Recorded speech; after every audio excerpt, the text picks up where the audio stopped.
Hello everyone, welcome to my channel. EMRS 2025 के general paper के लिए हम टीचिंग एप्टीट्यूड को डिस्कस कर रहे हैं लेक्चर वाइज लेक्चर। अब लेक्चर नंबर 6 में कल हमने पढ़ा था कि मेथड्स ऑफ टीचिंग जो भी आपके बच गए थे उसको मैंने पार्ट 2 में आपको कवर करवा दिए थे। आज लेक्चर नंबर 7 में हम लेक्चर नंबर 6 के बेसिस के ऊपर जितने भी क्वेश्चंस यहाँ पे बनते हैं आज हम उनको यहाँ पे डिस्कस करने वाले हैं। So without wasting any time video को शुरू करते हैं। वीडियो का फर्स्ट क्वेश्चन देखो क्या बोला गया है। क्वेश्चन पूछता है कि डायरेक्ट लर्निंग अगर हमने बच्चों को करवानी हो तो हम कौन से मेथड का यूज़ कर सकते हैं। मतलब यहाँ पे आप ये भी बोल सकते हो कि आप बच्चों को क्या करवाओ, डायरेक्ट लर्निंग करवाओ और to promote the direct learning, कि बच्चा जो है सिर्फ आपने एक टॉपिक बताया और उस टॉपिक के रिगार्डिंग एकदम से उसने क्या कर लिया, सारी इन्फॉर्मेशन जुटा ली और उससे उसको क्या मिल गया, नॉलेज भी मिल गया।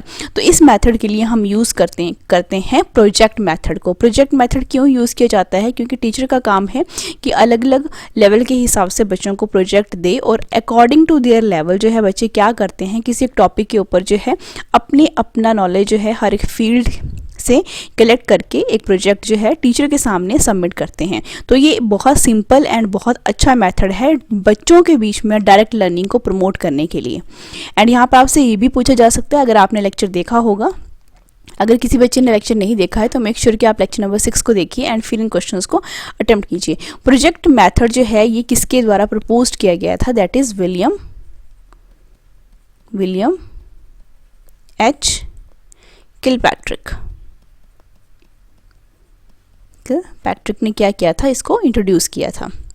नेक्स्ट क्वेश्चन देखो, नेक्स्ट क्वेश्चन क्या बोलता है कि इनमें से कौन सा पॉइंट जो है is not related with the project method. Project method जो हम बच्चों को क्या करते हैं, इंट्रोड्यूस करते हैं फॉर द डायरेक्ट लर्निंग के लिए, तो यहाँ पर कौन सा स्टेप जो है वो इन्वॉल्व बिल्कुल भी नहीं होता है। रिकॉर्डिंग, प्लानिंग, एस्टिमेशन या चूजिंग एंड प्रपोजिंग। अब यहाँ पे देखो, जब हम कभी भी बच्चों को प्रोजेक्ट मेथड देंगे तो वहाँ पर हम कौन सा पॉइंट जो है वहाँ पे एक सीक्वेंस में नहीं होगा। ऑब्वियस ही बात है, बच्चा जो है रिकॉर्ड करेंगे डिफरेंट क्या फैक्ट्स को, ठीक है, जो भी उनको डाटा मिलेगा उनको, ठीक है, और जो कोई भी उनको इन्फॉर्मेशन मिलेगी उन सबको वो क्या करेंगे, उस प्रोजेक्ट में डालने की कोशिश करेंगे। तो रिकॉर्डिंग तो यहाँ पर फैक्ट्स नॉलेज की हो रही है, ठीक है, इन्फॉर्मेशन की हो रही है। सेकंड जो है बच्चों को ये भी है कि उन्होंने अपने इस प्रोजेक्ट को किस तरीके से प्लान करना है। यानी इसमें क्या करते हैं बच्चे, सीक्वेंस वाइज जो है अपने टॉपिक को प्रेजेंट करते हैं कि अगर हमने थोड़ी सी हेडिंग देनी है तो कैसे देंगे, ठीक है, थ्योरी हमने कितनी यूज़ करनी है, जहाँ कहीं पर भी डायग्राम का यूज़ है तो डायग्राम्स भी शो करने हैं, अगर कोई हमें डाटा शो करना है तो हमें वहाँ पे ग्राफ्स की भी ज़रूरत पड़ेगी। तो इस तरीके से वो प्रॉपर प्लानिंग की जाती है प्रोजेक्ट मेथड में। उसके बाद है एस्टिमेशन। अब एस्टिमेशन जो है वो हम यहाँ पे बिल्कुल भी नहीं कर सकते हैं। क्यों नहीं करेंगे? क्योंकि हमें नहीं पता है, क्योंकि प्रोजेक्ट मेथड जो है वो क्या है, सिर्फ और सिर्फ हम बच्चा क्या कर रहा है यहाँ पे, प्रोजेक्ट को क्रिएट कर रहा है, बना रहा है। एस्टिमेशन वो किस चीज़ का करेगा यहाँ पे, किसी भी चीज़ का नहीं, ठीक है। क्या वो इन्फॉर्मेशन को एस्टिमेट कर सकता है? बिल्कुल भी नहीं। वो इन्फॉर्मेशन को कलेक्ट करके अच्छे तरीके से उसको क्या कर सकता है, रिप्रेजेंट कर सकता है, ठीक है। तो एस्टिमेशन जो है किसी भी तरीके से यहाँ पे इन्वॉल्व नहीं होगा, क्योंकि बच्चा खुद अपने प्रोजेक्ट को एस्टिमेट नहीं कर सकता है। तो एस्टिमेशन का यहाँ पे कोई भी रोल नहीं है और यही क्या है, इसका सही आंसर है। ऑफ कोर्स चूजिंग एंड पर्पसिंग, मतलब कौन सा टॉपिक जो है उसने क्या करना है, चूज करना है, ठीक है, और उसको किस तरीके से, मतलब उसका कोई पर्पस भी होना चाहिए। पर्पस होने का मतलब क्या है कि उसकी कोई ना कोई प्रोजेक्ट को ऐसे चूज़ करें कि उसके कुछ हमें क्या देखने को मिले, इंपॉर्टेंस भी देखने को मिले, उसका कोई सिग्निफिकेंस भी देखने को मिले। तो recording, planning and choosing and purposing, ये सारे के सारे स्टेप्स इन्वॉल्व होते हैं आपके प्रोजेक्ट मेथड में। और यहाँ पे एस्टिमेशन जो है वो इन प्रोजेक्ट मेथड का क्या नहीं है, पॉइंट, या हम बोल सकते हैं स्टेप नहीं है। यानी ऑप्शन नंबर सी जो है वो क्या है, इस क्वेश्चन का सही आंसर है। थर्ड क्वेश्चन के ऊपर आओ। थर्ड क्वेश्चन बोला गया है कि इफेक्टिवनेस, सेमिनार मेथड अगर हम यूज़ कर रहे हैं तो उसकी इफेक्टिवनेस किस पॉइंट के ऊपर जो है वो डिपेंड करती है, ठीक है। यहाँ पर बोला गया है अगर हम प्रिपेयरिंग ऑफ द टॉपिक, तो ऑफ कोर्स हमने कल पढ़ा था कि जब कभी भी सेमिनार को रिप्रेजेंट करने के लिए बच्चों को बोला जाता है तो सबसे बड़ा टॉपिक जो है वो यही आता है कि कौन से टॉपिक के ऊपर वो क्या करें, प्रिपेयर करें, उसको चूज़ किस तरीके से करें, ठीक है। सेकंड बोला गया सिलेक्शन ऑफ द टॉपिक, तो ये भी है कि बच्चा जो है किसी सेमिनार को रिप्रेजेंट करने जा रहा है, ठीक है, या कोई ग्रुप है 2-3 बच्चों का, तो वो क्या करेंगे, इफेक्टिवनेस मतलब वो सेमिनार जो है इफेक्टिव लगे, ठीक है, अपीलिंग लगे, तो बच्चा क्या करेगा, सिलेक्शन करेगा एंड प्रिपेयर करेगा। यानी ऑप्शन जो है पार्टिसिपेशन ऑफ द स्टूडेंट ये तो रहेगा ही रहेगा, क्योंकि इसमें स्टूडेंट्स पार्टिसिपेट ही करेंगे, ठीक है। लेकिन पार्टिसिपेशन मात्र से जो है वो इफेक्टिवनेस नहीं निकल कर आती है। तो यहाँ पे सही ऑप्शन क्या हो जाएगा, that is option number D, both A and B. हमें सेमिनार को क्या बनाना हो, effective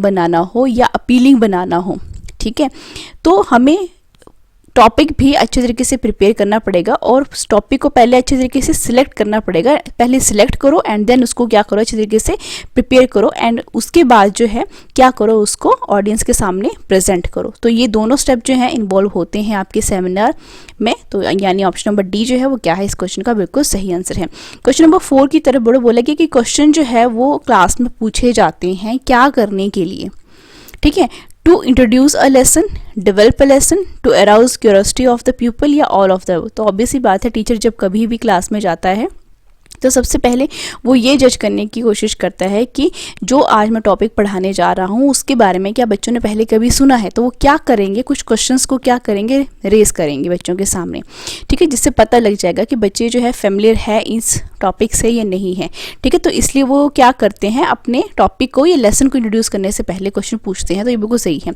to develop a lesson, obvious ही बात है कि अगर सपोज अगर किसी बच्चे ने इलेक्ट्रिसिटी चैप्टर जो है वो 7th क्लास में पढ़ा है तो और 8th क्लास में भी वो सेम चैप्टर रिपीट हो रहा है, ठीक है, तो वो क्या करेंगे, दोनों में एक कनेक्शन बैठाने की कोशिश करते हैं कि आपने प्रीवियस क्लास में कुछ इस तरीके का कुछ पढ़ा है। तो वो बच्चों से क्वेश्चन, छोटे छोटे क्वेश्चन जो है, बेसिक क्वेश्चन जो है पूछना शुरू कर देते हैं। तो ऑब्वियस ही बात है, लेसन को डेवलप करने में यानी टॉपिक को डेवलप करने में भी वो क्या करते हैं, मदद करते हैं। बच्चों में क्यूरियोसिटी, उत्सुकता लाने के लिए भी टीचर क्या करते हैं, जनरली क्वेश्चंस को रेज करते हैं। तो ये सारे के सारे स्टेप्स इन्वॉल्व होते हैं। यानी इस क्वेश्चन का जो सही आंसर हो जाएगा वो क्या है, ऑप्शन नंबर डी, यानी all of the above. 5th question देखो, यहाँ पे बोला गया है डेमोन्स्ट्रेशन जो मेथड है उस is not useful for. Demonstration method जो है वो किसके लिए यूजफुल नहीं होता है, टीचिंग ट्रेनिंग कॉलेजेस, तो यहाँ पर वो यूज़ होता है, ठीक है। ट्रेनिंग कॉलेज, अगर ट्रेनिंग ही देनी है हमने, ट्रेनिंग प्रॉपरली क्या होती है, पूरी तरीके से प्रैक्टिकल होती है। तो जो प्रैक्टिकल है आपकी अगर ट्रेनिंग, तो यहाँ पर प्रैक्टिकल है तो डेमोन्स्ट्रेशन मेथड का हम यूज़ करेंगे ही करेंगे। तो ये तो बिल्कुल सही है। साइंस स्टूडेंट्स के लिए तो बहुत ही ज़्यादा, साइंस स्टूडेंट्स के लिए तो डेमोन्स्ट्रेशन मेथड एक वरदान साबित है, ठीक है। फॉर साइकोमोटर ऑब्जेक्ट, तो ऑब्वियस ही बात है कि यहाँ पे साइकोमोटर स्किल्स भी हमें देखने को मिलती है कि बच्चा जो है एक्चुअल में क्या करता है, एक्सपेरिमेंट को परफॉर्म करता है किस तरीके से, ऑपरेटर्स को टच करके, ठीक है, वो एक्चुअल में परफॉर्म कर रहा होता है। तो इसके लिए भी सही है। उसके बाद है आर्ट्स एंड क्राफ्ट के लिए। तो देखो आर्ट्स एंड क्राफ्ट के लिए हम डेमोन्स्ट्रेशन मेथड जो है वो यूजफुल नहीं होता है ये, यानी ऑप्शन नंबर डी जो है वो क्या है, इस क्वेश्चन का बिल्कुल सही आंसर है। यहाँ पे हमसे नॉट पूछा गया है तो हमने यही क्या करना है, वो क्या करना है, यहाँ पे यूज़ करना है। क्योंकि यहाँ पे देखो आप आर्ट्स एंड क्राफ्ट के लिए क्या है, ये आपके प्रॉपर कोई सब्जेक्ट्स नहीं है, ठीक है, ये क्रिएटिविटी है जो कि सिलेबस से अलग है, ठीक है, सिलेबस से अलग हैं, ठीक है। तो यहाँ पे सिर्फ और सिर्फ हमें क्या देखने को मिलती है, क्रिएटिविटी देखने को मिलती है। जबकि हम डेमोन्स्ट्रेशन मेथड में क्या करते हैं, किसी प्रॉब्लम को सॉल्व करते हैं, एफर्ट्स लगाते हैं। अगर आपने लेक्चर 7 देखा है, एफर्ट्स लगाए जाते हैं ताकि आपकी प्रॉब्लम हो क्या हो पाए, सॉल्व हो पाए, प्रॉब्लम सॉल्व हो पाए, ठीक है। अगर किसी बच्चे ने नहीं देखा है तो लेक्चर नंबर 6 के ऊपर जाकर जो है उस लेक्चर को देखिएगा एंड फिर इन क्वेश्चन को अटेम्प्ट ज़रूर कीजिएगा। क्वेश्चन नंबर 6 देखो क्या बोला गया है, to increase skills best suited method जो है वो कौन सा रहता है, learning by doing, demonstration method, discussion method या ऑल ऑफ दिस। जब हम कभी भी बात करते हैं किसकी, लर्निंग बाय डूइंग मेथड की, तो बच्चा खुद से काम कर रहा है तो क्या उसकी स्किल्स इंक्रीज हो रही हैं, ऑफ कोर्स उसकी स्किल्स जो है इंक्रीज होती हैं। डेमोन्स्ट्रेशन मेथड से भी उसकी स्किल इंक्रीज हो रही हैं। जब वो डिस्कशन कर रहा है तब भी उसमें स्किल्स क्या हो रही हैं, इंक्रीज हो रही हैं। लेकिन यहाँ पे पूछा गया है बेस्ट, यानी ये सारे के सारे मेथड जो हैं, तीनों के तीनों मेथड जो हैं वो बेस्ट हैं। अब इनमें से भी हमने क्या निकालना है, सुपीरियर मेथड निकालना है। तो सबसे ज़्यादा आप खुद सोचो कि इंक्रीज स्किल अगर हमने किसी बच्चे की करनी है तो वो हम कैसे करेंगे। हम करेंगे कि जब हम कभी भी स्किल्स की बात कर रहे हैं ना, तो स्किल्स क्या है, जब बच्चे को क्या मिल जाती है, सक्सेस मिल जाती है। सक्सेस कैसे मिलेगी, जब एक्चुअल में उसने क्या किया है, कुछ कंक्लूड किया है। कंक्लूड करने का मतलब क्या है कि उस बच्चे ने एक्चुअल में क्या की है, कोई प्रॉब्लम सॉल्व की है, ठीक है, लिंक किस तरीके से बनाते हैं मैं आपको वो समझा रही हूँ। मैक्सिमम स्किल्स को इंक्रीज़ किस तरीके से किया जाता है कि बच्चा क्या हो गया है, उस काम में सक्सेसफुल हो गया है। सक्सेसफुल होने का मतलब क्या है कि उसने कुछ क्या दिया है, कंक्लूज़न दिया है, कुछ उसने कंक्लूड करके टीचर के सामने रखा है, मींस उसने कोई प्रॉब्लम सॉल्व किया। तो प्रॉब्लम सॉल्व हम किस तरीके से करते हैं, डिस्कशन मेथड में? ऑफ कोर्स नहीं, लर्निंग बाय डूइंग में नहीं, हम करते हैं ये डेमोन्स्ट्रेशन मेथड में, क्योंकि एक्चुअल में वो क्या है, एक तरीके का क्या है, प्रैक्टिकल मेथड है। ठीक है, प्रैक्टिकल मेथड है और ये क्या है, काफ़ी ज़्यादा स्किल। डेमोन्स्ट्रेशन मेथड जो है वो काफ़ी ज़्यादा प्रैक्टिकल है और ये ट्रेनिंग बेस्ड है। ठीक है, इट मीन्स हम ये भी बोल सकते हैं कि इसमें ट्रेनिंग का ट्रेनफुल, ठीक है, ट्रेनफुल जो है बच्चा क्या करेगा, हो जाता है डेमोन्स्ट्रेशन में से पूरे अच्छे तरीके से। जब वो सारा का सारा काम जो है खुद करेगा तो इट मीन्स वो क्या करेगा, उस टॉपिक को बहुत अच्छे तरीके से सॉल्व कर पाएगा। ठीक है, टॉपिक मीन्स कोई भी प्रॉब्लम। इसके बाद 7th क्वेश्चन देखो, बोला गया to introduce the concept of interdependence and harmony in relationship. मतलब अगर हमें बच्चों को कोई एक टॉपिक इंट्रोड्यूस करना है एंड टॉपिक का जो नेम है that is concept of interdependence and harmony in relationship, तो हम कौन से इंस्ट्रूमेंट का यूज़ करेंगे to determine the quality of the role play. Role play अगर हम करना है, जिससे कि आप, अगर आपको रोल प्ले मेथड नहीं पता है तो लेक्चर को ज़रूर देखिएगा।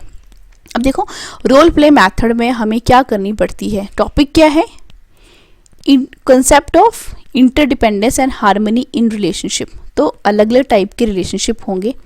ठीक है, किसी का किसी के साथ बनेगा रिलेशनशिप, किसका किसी के साथ बिल्कुल भी नहीं है।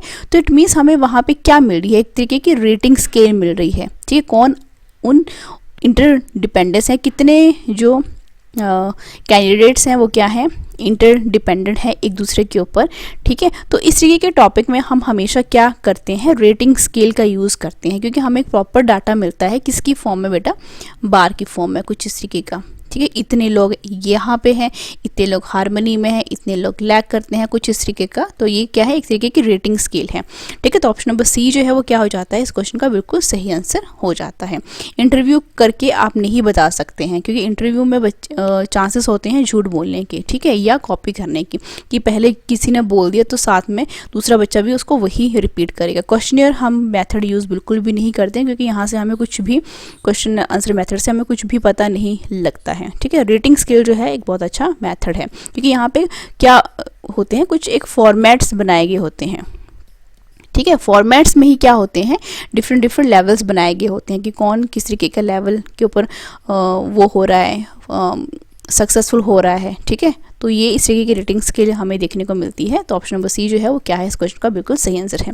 क्वेश्चन नंबर 8 देखो, बोला गया है which method can generate data of human behaviour. Human behaviour के रिगार्डिंग हमने क्या करना है, डाटा जनरेट करना है।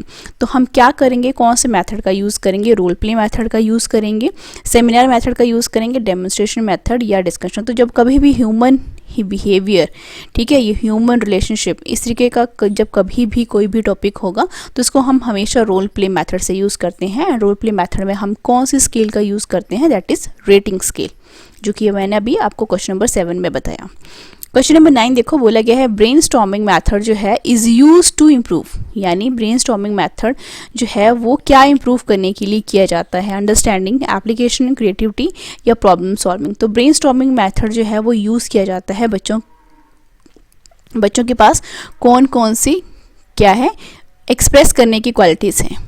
अब वो बच्चा एक्सप्रेस क्या करेगा, अपने आइडियाज़ को एक्सप्रेस करेगा। ठीक है, उसके अंदर जो क्रिएटिविटी है वो बाहर निकल कर आती है। ठीक है, वो क्या सोचता है किसी भी फैक्ट के बारे में, इट मीन्स वो उसके अंदर जो कुछ भी है। तो यहाँ पर हम बच्चों की अंडरस्टैंडिंग पता नहीं लगती है, मतलब ये तो लगती है, लेकिन हम इम्प्रूव क्या कर सकते हैं।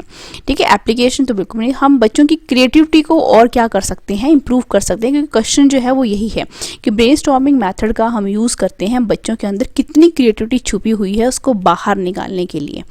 ठीक है, और उसको और ज़्यादा इम्प्रूव करने के लिए। यानी क्वेश्चन नंबर 6 जो क्वेश्चन 9 का जो आंसर है that is option number C. Next question देखो, लास्ट क्वेश्चन है वीडियो का।